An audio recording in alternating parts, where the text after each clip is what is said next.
Entertainment की रंग दुनिया से खबर यह है कि मैं उड़ा यौम दिफा पर अली जफर का नया नगमा जारी कर दिया गया है। ट्विटर पर अली जफर ने अपने मदाहों को यौम दिफा के मौके पर नए नगमे से मुतालिक इतला दी और अली जफर ने अपने ट्वीट पे नए नगमे की मुख्तसर वीडियो और यूट्यूब लिंक भी शेयर किया।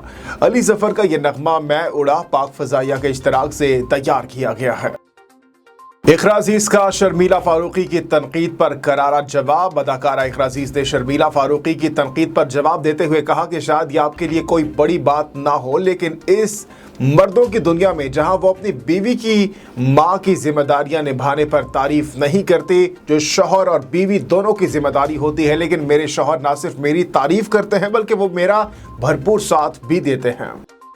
और आमना इलियास ने अपनी वायरल वीडियो पर आवाम से मुआफी मांग ली है। वीडियो में आमना इलियास ने एक शख्स के सर पर रखे सेब को लात मारी थी जो कि मौजूदा शख्स के मुंह पर लग गई। आमना इलियास की वीडियो सोशल मीडिया पर तेजी से वायरल भी हुई, जिस पर इन्हें कड़ी तनकीद का निशाना भी बनाया गया।